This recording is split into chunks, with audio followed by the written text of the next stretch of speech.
आइए कथा में प्रवेश करें। श्रृणायाम श्रवण द्वादश्याम मुहूर्ते अभिजित प्रभु सर्वे नक्षत्र ताराद्य चक्रशस्तज्जन्म दक्षिणम। आपको एक बात बता दें, भगवान भादों के महीने में प्रकट हुए। ये भादों का महीना कुछ ज्यादा ही अच्छा है,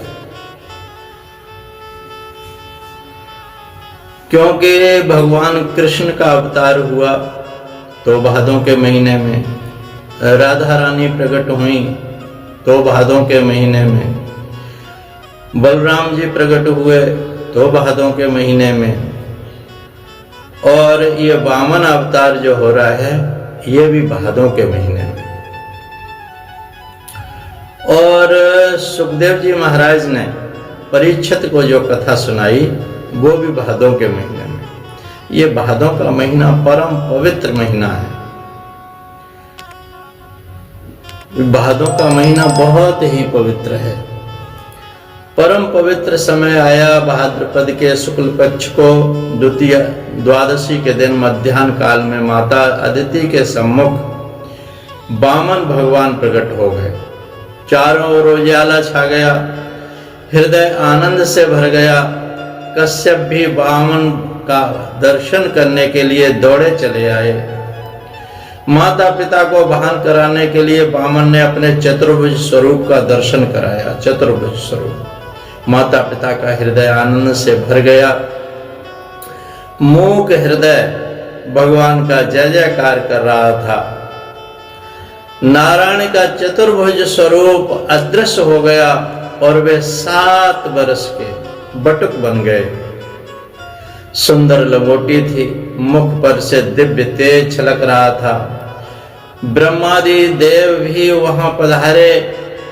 उन्होंने कहा, वामन भगवान की जय। देवताओं ने कहा, अदिति को बधाई देते हुए कहा, आपका गृहस्थ आश्रम सफल हो गया मैया, सार्थक हो गया। आज आप जगत पिता के भी माता पिता बन गए हैं। जगत पिता के माता पिता।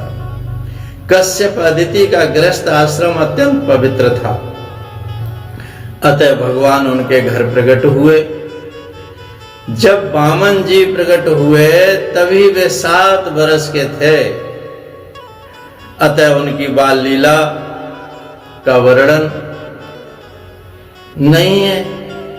उनको यज्ञोपवीत देने का निश्चय किया गया। यज्ञोपवीत की क्रिया से ब्रह्म संबंध होता है।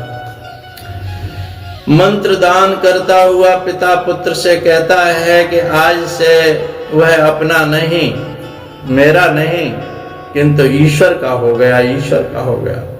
उस दिन माता के साथ उसका अंतिम भोजन कराया जाता है। इस पवित्र विधि के बाद पुत्र के माता पिता बनते हैं सूर्य नारायण, और गायत्री देवी जनेऊ वेद विहित सेवा है। मैं नारायण का सेवक हूं। जनेऊ में हर एक देव की स्थापना की गई है। आज के लोग यज्ञोपवीत संस्कार आदि को मानते नहीं है। संस्कार किए बिना जीव शुद्ध नहीं होता। लोग सभी संस्कार भूल गए हैं। मात्र विवाह संस्कार ही याद रह गया है सबको। विवाह होना चाहिए, क्योंकि इसके बिना किसी से भी रहा नहीं जाता। संस्कार का लोप होने के कारण अधार्मिकता और पापी प्रजा उत्पन्न हो रही है संस्कारों के वजह। तैत्तिरीय उपनिषद आरण्यक में जनेऊ बनाने की विधि बताई गई। उसे हाथ से बनाना चाहिए। वेद कर्म उपासना संबंधित 96,000 मंत्र, उन्हें पढ़ने का अधिकार यज्ञोपवीत संस्कार से मिलता है। वैसे तो वेद के मंत्र 1 लाख बताए गए हैं, 1 लाख हैं, लेकिन 4,000 मंत्र सन्यासियों के लिए हैं। सन्यास के ज्ञान कांड उसको कहते हैं। ब्रह्मा और त्रिगुणातीत करने वाले विष्णु हैं। इसका गठबंधन शिवजी करते हैं और अभिमंत्रण करती है गायत्री देवी। यह दिव्य तेज से पूर्ण है। वैसे तो यह संस्कार 7वें वर्ष में होना चाहिए, किंतु 11वें वर्ष तक होने की अनुमति है। 11वें वर्ष में भी हो सकता है। जनेऊ के एक एक धागे में एक एक देव की प्रतिष्ठा की जाती है, अतः इसको लोहे का स्पर्श नहीं करना चाहिए। लोहे का स्पर्श नहीं करना चाहिए, इससे चाबी नहीं बांधनी चाहिए। आज के ब्राह्मण जनेऊ से चाबी बांधकर लटकाए फिरते हैं, जो ठीक नहीं है भैया, ठीक नहीं है। ऐसा करने से सभी देव देवियां जनेऊ को छोड़ करके चले जाते हैं, संस्कार की परंपरा नष्ट हो गई। अतः प्रजा में संयम और सदाचार का अभाव हो गया।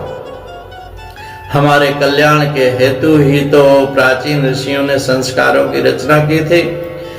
जो बामन जी को भी यज्ञोपवीत दिया गया, उनको अदिति ने लंगोटी, धरती ने आसन, ब्रह्मा जी ने कमंडल, सरस्वती ने जपमाला दी तथा कुबेर ने भिक्षा पात्र दे दिया।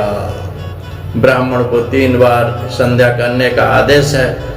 बड़े बड़े संत भी 3 बार संध्या करते हुए जगत के सामने ये आदर्श स्थापित करते हैं कि वे महान होते हुए भी 3 बार संध्या करते हैं। प्रातः संध्या से रात्रि का पाप नष्ट हो जाता है, मध्याह्न की संध्या से अन्न जल का दोष नष्ट हो जाता है, और त्रिकाल संध्या की बड़ी महिमा है। संध्या समय सूर्य का जप करने हुए जगदम्बा गायत्री माता का ध्यान करना, जगदम्बा गायत्री माता का संध्या में गायत्री माता का आवाहन करना है। हे माता, मेरे हृदय में पधारिए, मेरी रक्षा कीजिए। संध्या में अगमर्षण करना है, ध्यान करना है। संध्या नियमित और समय पर होनी चाहिए। समय संध्या का निश्चित होना चाहिए। आकाश में जब नक्षत्र होते हैं, उसी समय की जाने वाली संध्या उत्तम बताई गई है। नक्षत्र न दिखते हों, सूर्य नारायण का उदय हो गया हो, उस समय की जाने वाली संध्या मध्यम है और संध्या है, और सूर्योदय के बाद की संध्या अधम संध्या कही जाती है। बृहस्पति ने वामन जी को उपदेश दिया कि अब आज से मधुकरी करके लाइए। मांगने के लिए जाते हैं, इस अन्न में मधुरता होती है, मधुकरी के अन्न में मधुरता होती है, इसलिए सन्यासी मधुकरी करके खाते हैं। मंत्रोपदेश के साथ साथ ब्रह्मचारी का धर्म भी समझाया। जब से ब्रह्मचर्य आश्रम की परंपरा हमारे देश में नष्ट हुई, तब से इस देश की दुर्दशा हो गई, दुर्दशा हो गई। ब्रह्मचर्य के पालन के बिना तो कोई महान बनता ही नहीं है, कोई महान नहीं, और न कोई होगा, न कोई हुआ है। जो ब्रह्मचर्य का पालन करने की इच्छा करता है, उसे यदि ब्रह्मचर्य का पालन करना है तो परस्त्री को माता समान मानो, माता समान। जगत में जितने भी महापुरुष हो गए हैं, उन सभी ने परस्त्री को माता मान लिया, माता माना था। मातृपद पर पदारेशु, वे ब्रह्मचर्य के पालन से महापुरुष बने थे। लक्ष्मण 14 वर्ष तक अपनी भाभी के साथ वन में रहे, फिर भी उन्होंने सीता के मात्र चरणों पर दृष्टि रखी, चरणों पर। एक बार श्री रामचंद्र जी ने एक चंद्रहार यानी माथे का हार दिखाते हुए उनसे पूछा, क्या यह हार तेरी भाभी का है लक्ष्मण, देखो तो जरा। तब लक्ष्मण बोले, मैं क्या जानूं, मैंने भाभी का मुख कभी देखा ही नहीं। रामचंद्र जी ने अन्य आभूषणों को विषय भी वैसा ही प्रश्न किया, तो लक्ष्मण जी ने कहा, ना हम जानामि केयूरे, ना हम जानामि केयूरे, ना हम जानामि कुंडले, और नूपुरे अभिजानामि नित्यम पादावे वंदनात्। मैं तो हार को पहचानता नहीं हूं भैया, न कुंडल को मैं जानता हूं, मैं तो मात्र उनके नूपुरों को पहचानता हूं, नूपुरों को, जिनको मैं नित्य प्रणाम करते हुए देख पाता था। कैसा आदर्श ब्रह्मचर्य पालन का। काम को पराजित करना बड़ा कठिन है। अतः ब्रह्मचर्य की बड़ी प्रशंसा की गई। जब व्यास भगवान भागवत की रचना कर रहे थे तो श्लोक की रचना करते हुए वे श्लोक अपने शिष्य जैमिनी जी से जांचने के लिए देते थे। जैमिनी ने नवम स्कंद का यह श्लोक देखा। मात्रा स्वहिस्त्रा दुहित्रा वा ना विवक्त आसनो भवेत् बलवान इंद्रिय ग्रामो विद्वान समपि कर्षति। विद्वान समपि कर्षति। माता बहन बेटी के साथ भी एकांत में नहीं रहना चाहिए। इंद्रियां इतनी बलवान होती हैं कि बड़े बड़े विद्वानों को भी विचलित कर देती हैं, विचलित कर देती हैं इंद्रियां। बलवान इंद्रिय ग्रामो विद्वान समपि कर्षति। इस श्लोक को पढ़कर जैमिनी जी सोचा कि व्यास जी से इसमें कुछ भूल हो गई है महाराज। इंद्रियां विद्वानों को कभी विचलित नहीं कर सकती। उन्होंने व्यास जी ने कहा इस श्लोक में विद्वान समपि कर्षति के स्थान पर विद्वांस नाप कर्षति, विद्वांस नाप कर्षति लिखना चाहिए आपको। व्यास जी ने कहा कि मैंने तो जो लिखा है वह ठीक ही है, इसमें कोई भूल नहीं हुई है। और एक दिवस व्यास जी ने अपनी माया फैलाई।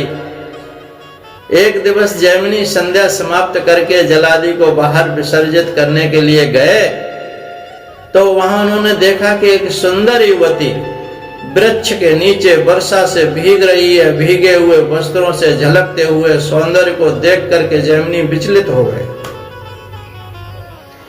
जैमिनी ने उस सुंदरी से कहा यह कुटिया तुम्हारी है देवी,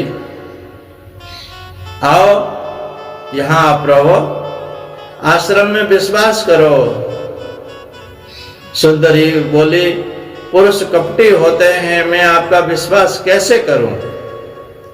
तो जैमिनी कहने लगे मैं तो पूर्व मीमांसा का आचार्य जैमिनी ऋषि हूं। मैंने पूर्व मीमांसा रच दी है, शास्त्र रच दिया है, क्या मेरा भी विश्वास नहीं करोगी। मुझ जैसे तपस्वी का भरोसा नहीं है तो फिर किसका भरोसा करोगे। तुम्हें तुम्हारी ही कुटिया है, यहाँ आओ रहो, आश्रम में विश्राम करो। वह सुंदरी आश्रम में आई, बदलने के लिए कपड़े दिए गए। जैमिनी ने फिर रूप देखा तो मन और भी ललचा गया। उन्होंने उस स्त्री से पूछा तुम्हारा विवाह तो नहीं हुआ होगा अभी। वह स्त्री अविवाहिता थी। अतः जैमिनी ने विवाह का प्रस्ताव रख दिया। उस युवती ने कहा मेरे पिता ने प्रतिज्ञा की है कि जो पुरुष घोड़ा बन करके और मेरी पुत्री को अंबाजी माता के दर्शन कराएगा उसी के साथ उसका विवाह कर दूंगा। और मैंने भी पिताजी से कहा कि आपके दामाद का मुंह काला कर करके उन्हें ले आऊंगी। जैमिनी ने सोचा चाहे घोड़ा बनना पड़े, चाहे मुंह काला करना पड़े, किंतु यह सुंदरी तो मुझे मिल ही जाएगी, मेरी ही हो जाएगी ना। तो वे सब कुछ करने को तैयार हो गए। पुरुष व पर स्त्री को काम भाव से निहारे तो उसका मुंह काला हो जाता है, काला। जैमिनी घोड़ा बनकर उस युवती को अपनी पीठ पर सवार कर लिया और यह अनोखी सवारी अंबाजी के मंदिर पर आई। और उस मंदिर के बरामदे में व्यास जी बैठे हुए मिल गए। व्यास जी बैठे हुए थे। उन्होंने सार बात जानकर जैमिनी से पूछा उस श्लोक में कौन सा शब्द रखना चाहिए, कर्षति या फिर नाप कर्षति। अब जैमिनी मन में मानो बिजली गिर गई हो उनके में। उन्होंने व्यास जी से कहा आप ही ठीक हैं गुरुदेव, आप ही ठीक हैं, सच्चे हैं। क्षण मात्र भी असावधान न होना, असावधान हो गए तो काम सिर पर चढ़ जाता है, काम सिर पर चढ़ जाता है। ज्ञानी होते हुए भी जैमिनी असावधान हो गए उस सुंदरी से विवाहिता अविवाहिता की चर्चा ही करने की क्या जरूरत थी? क्यों की चर्चा? अरे तुमने आश्रय दिया है, वो अपने घर को चली जाती। ऋषि का अवतार परोपकार के लिए होता है, अनावश्यक बातों की पूछताछ करने के लिए नहीं होता। काम के कारण बड़े बड़े ज्ञानी भी भटक गए हैं, तो फिर साधारण मनुष्य की तो बात ही क्या है भैया? बात ही क्या है? साधारण मनुष्य में है ही क्या? भर्तहरि ने भी तो कहा है, विश्वामित्रो पराशर प्रवृतयो बातामुपर्णासना ते स्त्री मुख पंकज सुललितम दृष्ट्वयमोहं गता शाल्यन्नं सघृतं पयोदधियुतं भुञ्जन्ते मानवा तेषामिन्द्रिय निग्रहो यदि भवेत् विद्यस्तरेत् सागरम् विंध्यस्तरेत् सागरम्। मात्र वृक्ष के पत्ते और जल पी करके निर्वाह करने वाले ऋषियों को भी काम ने विचलित कर दिया, तो जीव का लालन पालन करने वाले सिनेमा अभिनेत्रियों की रात दिन पूजा करने वाले आज का मनुष्य काम जीतने को बात करे तो वह बिल्कुल निरर्थक है, बिल्कुल निरर्थक। जो ब्रह्मचर्य का पालन करना चाहता है उसे अपने पेट को कभी अजीर्ण नहीं होना देना चाहिए। पेट में उतना ही खाओ जो पच जाए, कुपच न हो। पिंजा बर्गर चौमिन खाने वाला ब्रह्मचर्य का पालन कभी नहीं कर सकता। श्री कृष्ण को दुर्बलता पसंद नहीं है। हरि का मार्ग शूरवीरों का है, कायरों का नहीं है। श्रुति भी कहती है नायम आत्मा बलहीनेन लभ्य, नायम आत्मा बलहीनेन लभ्य। जो सो ब्रह्मचर्य का पालन करो और बलवान बनो। स्त्री का मुख या केस कभी घूर घूर करके मन देखो, काम वासना से मत देखो। आंख या मन में विकार आते ही भगवान के मंत्र का जाप करो। नारी में हमेशा राधा सीता माता पार्वती का स्वरूप देखो। गायत्री मंत्र का जप करो, गुरु मंत्र का जप करो। मन रूपी हाथी को सत्कर्म रूपी अंकुश बस में रख सकता है, बस में रख सकता है। बामन जी ने जगदम्बा पार्वती के पास जाकर के ओम भगवती भिक्षाम देई माता, माता पार्वती की दी हुई भिक्षा उन्होंने गुरुजी के सामने रख दी। गुरुजी ने कहा कि भिक्षा बहुत कम है ये तो। बामन जी ने किसी बड़े यजमान का नाम पता पूछा। बृहस्पति ने आज्ञा दी कि नर्मदा नदी के किनारे पर बलि राजा अश्वमेध यज्ञ कर रहे हैं, उनसे तुम्हें अवश्य अच्छी सी ज्यादा सी भिक्षा मिलेगी, वहां जाओ। बामन जी ने उसी दिशा में प्रयाण किया और 52 लंगोटी पहने हैं, पांव में पादुकाएं हैं, हाथ में कमंडल है, छत्र और दंड है, कमर पर मूंज मेखला, बगल में मृग चर्म, सिर पर जटा और गले में यज्ञोपवीत, मुख पर ब्रह्म तेज है। और बामन भगवान का बलि कैसे स्वागत करते हैं यह आगे के भाग में सुनेंगे। सदगुरुदेव भगवान की जय। जय जय श्री कृष्ण, जय जय श्री राधे। सोहम सोहम सोहम। तो सुनते रहिए आगे के किस प्रकार से बलि भगवान बामन का स्वागत करते हैं, ये आगे के आगे